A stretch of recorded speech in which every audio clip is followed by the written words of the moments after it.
Hello everyone, welcome to channel Qtomation. In previous session we have seen title, page source and current URL how to get by using various methods. In today's session we will see some of the methods which are conditional methods. We will see the conditional methods which can be applied on WebDriver instance and why they are used. So we will see three methods today, that is displayed, is selected and is enabled. Now what is the use of these conditional methods? So these conditional methods are used to check the certain conditions during the test execution. For example, whenever the web page opens and if we want to verify if specific element is displayed or not, we can use isDisplayed method. IsDisplayed method we can apply on the web element. We can first find out that web element and then we can apply isDisplayed method. This method will verify if a certain element is present and displayed. If the element is displayed, then the value will be written is true. So it will always return the boolean value. If that element is present on the web page, then isDisplayed method will return true, and if it is not present, then the value will be written is false. So isDisplayed method we will see, it will verify whether certain element is present and displayed. If it is displayed, it will return true, and if it is not displayed on the web page, then it will return value as false. Next method is isEnable method. If you see, next method is isEnabled method. So this method will verify if element is enabled or not. If the element is enabled, then it will return true value, and if it is not enabled, then it will return a false value. Sometimes whenever the page loads, we can see, in this case element will be visible. If you see, these elements are in enabled state. For example, this is some input text field, checkbox, radio button, drop down list. These elements are now enabled state. That means we can write in this input text field, or we can select this checkbox, we can select this radio button, we can click on this drop down, we can write in this text element field. If we can perform these actions in these fields, that means they are enabled. They are visible and they are enabled state. So if you apply isEnabled method on the web element which are in enabled state, it will return true. But sometimes we have seen that there are certain fields which are not enabled, right? So that those will be enabled only as some specific actions. So if you consider this example here, if you see, these are disabled fields. Means though they are visible on the web page, so these fields are now visible on the web page, but we cannot write into this text field, or we cannot select this checkbox, we cannot select this radio button, we cannot select this drop down list. So we actually cannot do actions on them. So they are in disabled state. They are visible. So if you apply isDisplayed method on this, it will return true because they are visible. They are present on the web page, but they are in disabled state. So in this case, if you apply isEnabled method on these disabled fields, then it will return false. It will return value as a false. We will see practical examples as well, but just understand. So isEnabled method is used to verify if the element is enabled. If that element is enabled, it will return true, and if it is not enabled, it will return value as false. And next one is isSelected. IsSelected method is often used on radio buttons, checkboxes or options in a menu. It is often used for checkboxes or radio button or options in a menu to check if that specific element is selected or not. If you see, if you apply isSelected method on this radio button 1, now it is in selected state. So isSelected method will return true. If you apply isSelected method on this radio button 2, it will return false because it is not selected. So we can use isSelected method to check the checkbox or the radio buttons, whether they are in selected state or not selected state. If it is selected, then this method will return true. If it is not selected, then this method will return value as false. So this is the concept of these three methods: is displayed, is selected, and is enabled. Now we will see some practical example for these three methods. So first, let's see is displayed method. So let's go to PyCharm. I am creating a new Python file.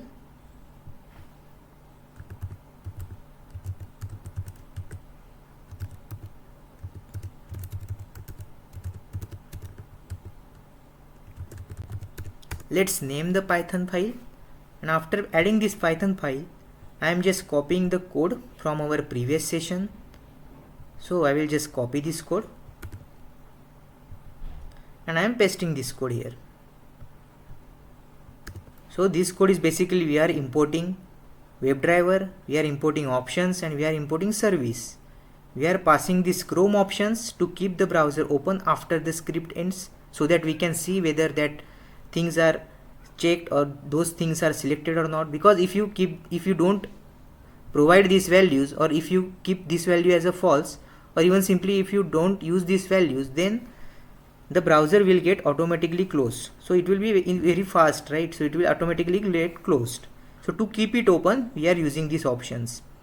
And we are also creating service class object in which we are passing executable path of the browser driver.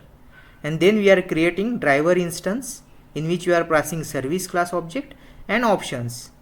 And then driver.get. So driver.get method will open the browser and it will open this URL. Now what we will do is, I will simply use facebook.com sign up page, and on this page I will show you the examples. So I am just opening this page. So it will launch the browser and it will open this web page, and let's execute this now. So I am just executing the file.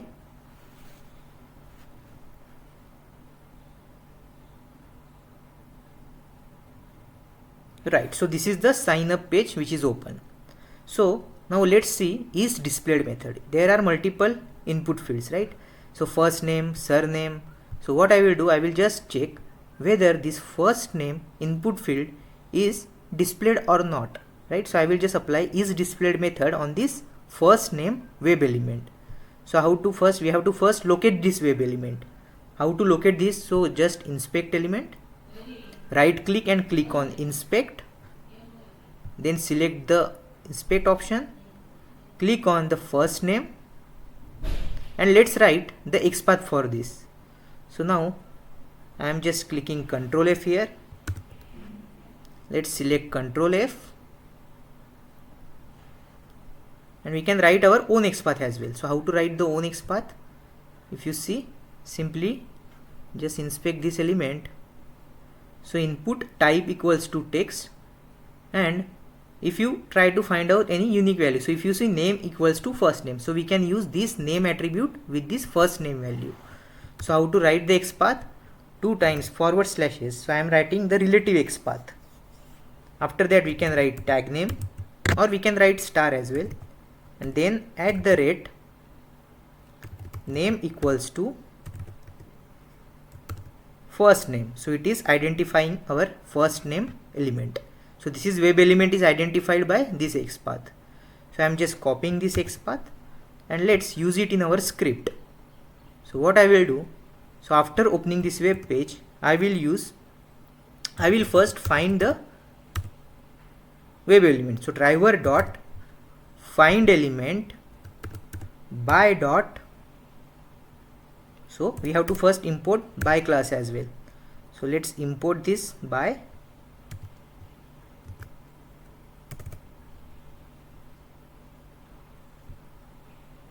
Right, so we have imported by class by dot XPath comma and then value.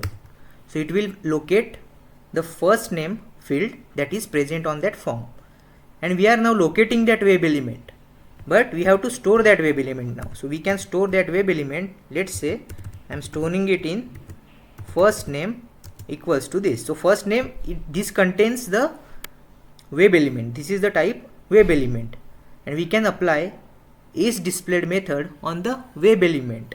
Previously we have seen we have used driver.get, driver.page URL, driver.current source, page source, driver.current URL. Right, in previous session we have seen we have implemented that methods on driver class instance, driver object. But these methods, that is isDisplayed, isSelected, isEnabled, these methods we have to apply on web element. So this is the web element which we have located, and on this web element if you type first name, this is the web element dot, we can see these conditional methods here. So first one is isDisplayed. So isDisplayed will return true if that element is present on the web page, or it will return false if that element is not present on the web page. So now it should return true because that element is present, so it will ideally return true. So we have to print this, right? So I will just use print, then first name dot isDisplayed, so it should return true now, right? So this is the first thing. Now let's execute this file.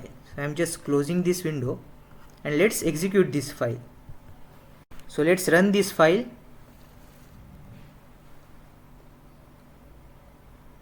So it will launch the browser.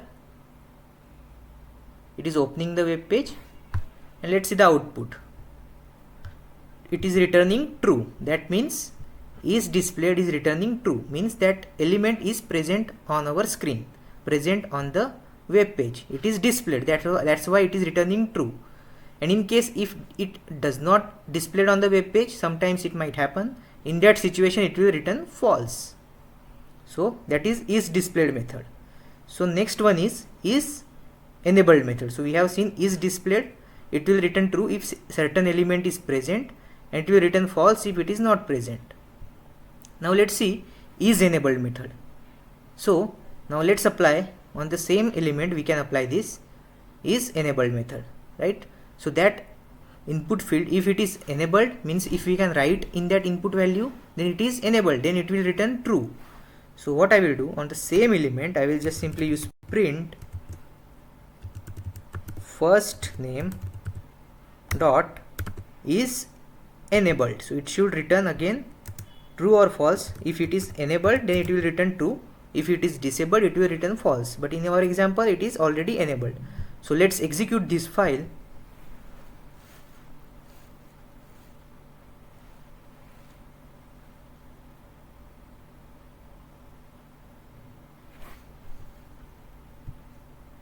It is returning true. That means that field, so this field is enabled. That means we can write in this field. This field is enabled.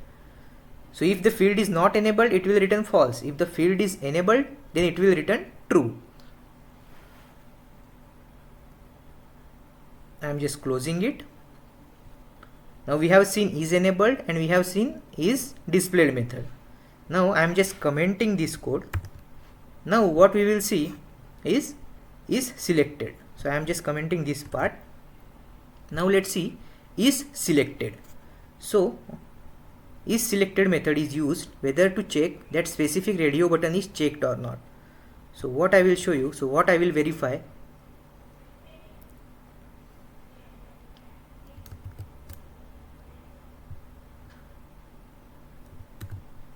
So let's open this web page here. So this is the web page which we will open.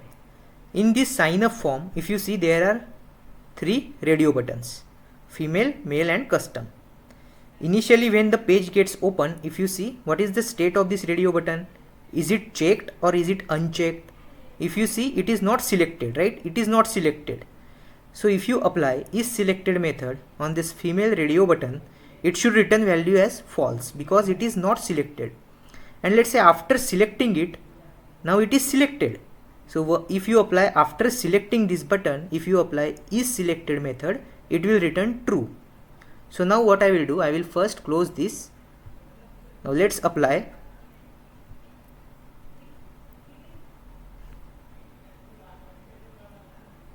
So now let's apply. So first, for that we have to first identify that element. So what I will do, I will again identify that element by using driver dot find element by dot XPath comma, and then we have to provide value for that element. So let's identify that element by using inspect. We have to identify this female radio button. So I am just identifying that. So this is the highlighting area. So if you see, type equals to radio, but if you see, there are male and custom 2 buttons are also radio buttons. So for that also type will be again radio. If you see, for them also type is equal to radio. So we have to find something unique which is for that female radio button. If you see, name equals to sex, that is also common. We can use value, right? If you see, value equals to 1, for second one value equals to 2. That means we can use combination of both. So I will just write the relative XPath for that. 2 times forward slashes tag name we can put as an input here, at the rate type equals to radio. So there are 3 elements, right? If all the 3 elements are getting identified by that type equals to radio, but we want to specifically select one, so we want to select female. So what I will do, I will use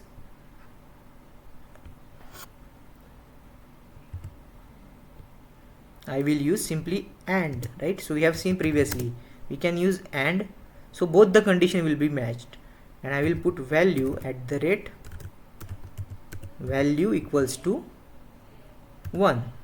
In that situation it is identifying only the first one, that is female radio button. So I am just copying it XPath, and let's use it in our Python script. So I am just pasting it in this value. So this will identify the radio button. I am just storing it in, let's say, female radio button. This is the web element which we are locating. Now after locating this web element, what I will do, I will simply print, I will check whether that is selected or not. So if you use female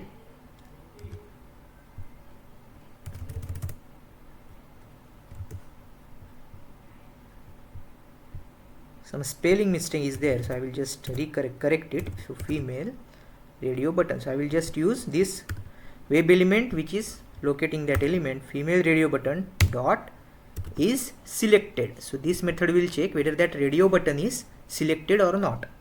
So initially when the page gets opened, it is selected or not selected? It is not selected. So what it will return? It will return false.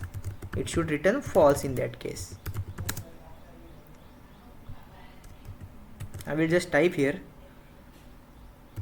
before selecting radio button.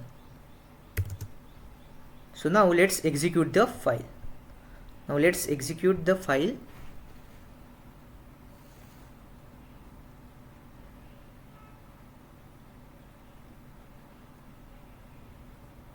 It is opening the web page. Now let's minimize it and let's see the output. It is output is before selecting radio button is false, right? Because that is not selected. That's why it is displayed, is selected method is returning false, because before, after opening this web page, that radio button is not selected. That's why it is returning value as false for is selected. Now what I will do, I will simply click on it. After opening, I will click on it. So how to click on that radio button? So I am just using this locator or web element which we have, in which we have identified and stored that web element, and I will just click on it. So how to click on it? We can simply use dot click. So it will click on that radio button, and after that I will again check whether that radio button is selected or not. So how to check that?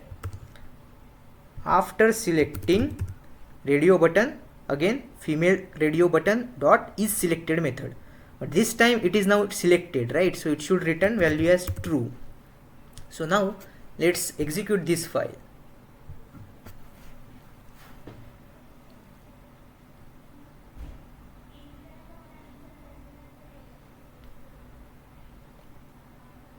If you see, the browser gets opened and it actually selected this radio button. I am just minimizing it and see the output. Before selecting radio button, value is returning as a false. Then it selected that radio button. After that it again checked whether that is selected value is true or false. That is true now. That means that radio button is selected now. That radio button is selected. So now what we will do, at the same time we will check value for this male radio button as well, whether it is selected or not. So again let's identify this male radio button.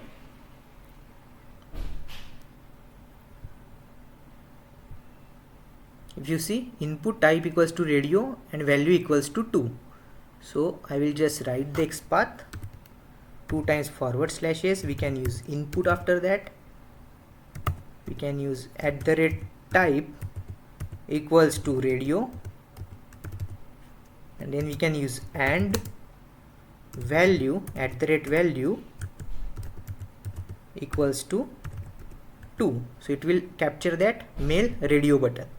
So I am just copying the XPath and let's use it in our script. So I will just again store it in male radio button equals to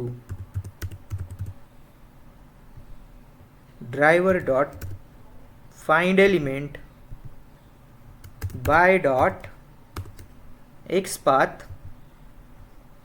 comma, and it will capture that male radio button and it will store in this element. And then we can just simply check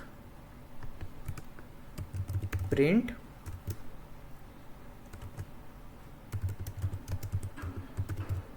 male radio button whether it is dot selected or not. So it is not selected, so it should return false. It should return false. So now let's execute this file, and after that we can close the browser instance as well. So far we are manually closing it, but if you want to close it, I can simply use driver dot close. So it will close the browser instance. So let's execute this file. So it will open the browser, it will select the female radio button, and it will close the browser. And if you see the output here, before selecting radio button false, after selecting radio button it will return true, is selected method, and male radio button is false because female is selected. That's why radio button for male is unselected. So that is selected will return value as a false. So this is how we can use is selected method to check whether that radio button is selected or not selected. So we have seen all three examples, right? So we have seen is displayed method, which verifies if a certain element is present and whether it is displayed or not. If that element is present and displayed, then it will return true. If it is not displayed, then it will return false. We have also seen is enabled. So if the element is in enabled state, that will return true, and if that element is not in enabled state, whether if it's a disabled state, it will return false. If they are present, so in both this time the element will be present on the screen, it will be displayed, but it will be in disabled state or enabled state. And we have also seen is selected method, which will be oftenly used on radio button or check boxes to check if that is selected or not selected. So thank you for watching this video. In coming session we will see some more methods. Thank you once more time.